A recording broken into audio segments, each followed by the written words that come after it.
Hello friends, आज हम लोग जानेंगे ओरल कैंसर के बारे में, यानी कि मुंह के कैंसर के बारे में। हमारे इंडिया में मुंह के कैंसर की प्रॉब्लम सबसे ज़्यादा रहती है as compare to other countries. तो मुंह के कैंसर के लक्षण क्या है, ये क्यों होता है, इसके कारण क्या है और इसका इलाज क्या है, इसके बारे में इस वीडियो के थ्रू हम लोग बात करेंगे। तो मैं हूँ डॉक्टर पूनम और आप देख रहे हो मेरा चैनल स्माइल ओपनली। तो सबसे पहले जानते हैं ओरल कैंसर के लक्षणों के बारे में, कि अगर किसी के मुंह में कैंसर डेवलप हो रहा है तो उसको कैसे पता चलेगा कि उनके मुंह में कैंसर बन रहा है। तो अगर किसी के रिकरेंट छाले हो रहे हैं, यानी रिकरेंट अल्सर्स हो रहे, बार बार छाले हो रहे और वो ठीक नहीं हो रहे, तो ये कैंसर का लक्षण हो सकता है।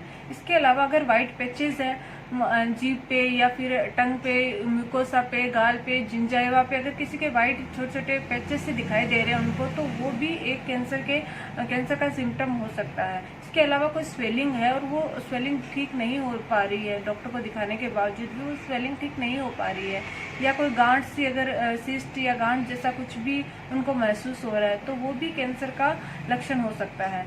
अगर किसी को निगलने में दिक्कत हो रही है, कुछ भी पी रहा है, कुछ भी खा रहा है और वो निगला नहीं जा रहा, तो वो भी ओरल कैंसर का एक सिम्टम हो सकता है। इसके अलावा अगर किसी का वजन है वो कम हो रहा है, उसका वजन घटता जा रहा है, वेट नहीं बढ़ रहा, तो वो भी एक ओरल कैंसर का एक सिम्टम हो सकता है। अब ये जानते हैं कि ये जो मुंह का कैंसर है वो मुंह में कहाँ हो सकता है। ये जो कैंसर है वो जीभ पे हो सकता है, जीभ के नीचे हो सकता है, आपकी जो गाल है, म्यूकोसा होती है, वहाँ पे हो सकता है, जिंजाइवा के ऊपर यानी गम्स के ऊपर वाइट वाइट पैचेस हो सकते हैं, दांत से रिलेटेड हो सकता है, दांत के नीचे जो रूट्स होती है वहाँ पे ट्यूमर बन सकती है, वहाँ पे कोई भी सिस्ट ट्यूमर जैसा डेवलपमेंट हो सकता है, और मतलब आपके गले में पैलेट पे हो सकता है, ऊपर तलवे बोलते हैं जिसको, वो उस पे हो सकता है, या फिर आपके गले में हो सकता है। अब जानते हैं कि ओरल कैंसर के कारण क्या होते हैं। ओरल कैंसर का जो कारण है वो है टोबैको च्यूइंग करना, स्मोकिंग करना। जो लोग सिगरेट स्मोकिंग करते हैं या फिर टोबैको च्यूइंग करते हैं, तंबाकू खाते हैं, पान मसाला खाते हैं, उन लोगों को ये जो ओरल कैंसर है वो सबसे ज़्यादा होता है। या फिर कोई अल्सर हो जाता है और वो ठीक नहीं हो पा रहा, बार बार रिकरेंट हो रहा है, तो वो भी कैंसर का रूप ले लेता है आगे जाके।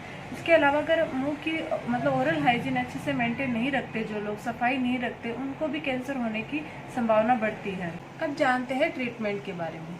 ओरल कैंसर का जो ट्रीटमेंट होता है वो उसकी स्टेज और ग्रेड पे डिपेंड करता है कि कौन सी स्टेज में डायग्नोज हुआ है कैंसर।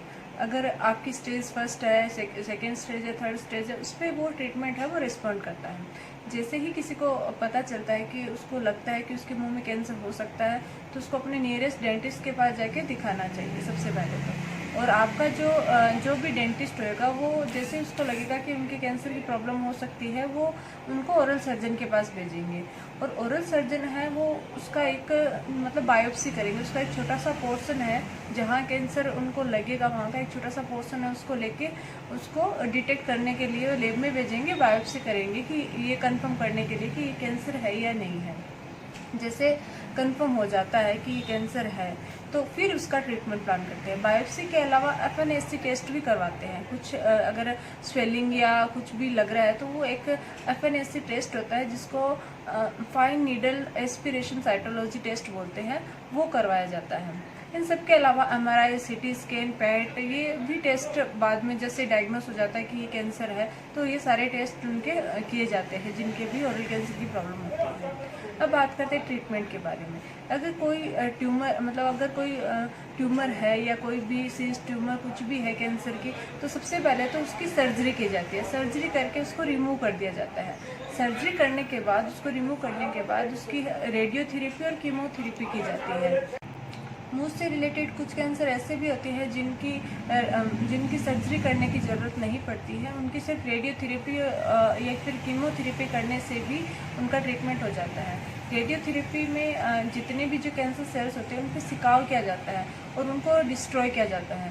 और कीमोथेरेपी के अंदर क्या होता है कि कैंसर को डिस्ट्रॉय करने वाली कैंसर को बनाने वाली जो सेल्स होती है, उनको डिस्ट्रॉय करने के लिए जो दवाई होती है वो उन पेशेंट को दी जाती है। तो ये होता है ओरल कैंसर का ट्रीटमेंट। ओरल कैंसर का जो मेन रीज़न है वो तो मैंने आपको बताया है कि वो टोबैको च्यूइंग, स्मोकिंग वगैरह की वजह, स्मोकिंग या पान चबाने की वजह से होता है। कुछ ऐसे लोग भी होते हैं जिनका जो रीज़न है वो पता नहीं होता है। उनके बिना कोई भी अगर टोबैको च्यूइंग नहीं कर रहा है, कुछ भी स्मोकिंग नहीं कर रहा है, उन लोगों के भी ओरल कैंसर की प्रॉब्लम हो सकती है, बट वो बहुत मिनिमम होती है। कुछ ही लोगों में 100 में से जैसे 1% लोग ही ऐसे होते हैं जिनके ओरल कैंसर की प्रॉब्लम विदाउट टोबैको च्यूइंग या फिर स्मोकिंग के हो सकती है। अगर आप लोगों को ओरल कैंसर से रिलेटेड कोई भी क्वेरी हो तो आप मुझे कमेंट बॉक्स में कमेंट करके पूछ सकते हो। अगर आप लोगों को मेरा ये वीडियो समझ में आए, अच्छा लगे तो प्लीज़ लाइक, शेयर और सब्सक्राइब जरूर कीजिएगा। बेल आइकन को प्रेस करना मत भूलिए ताकि आपको मेरे न्यू वीडियोज़ की नोटिफिकेशंस मिलती रहे। Thank you.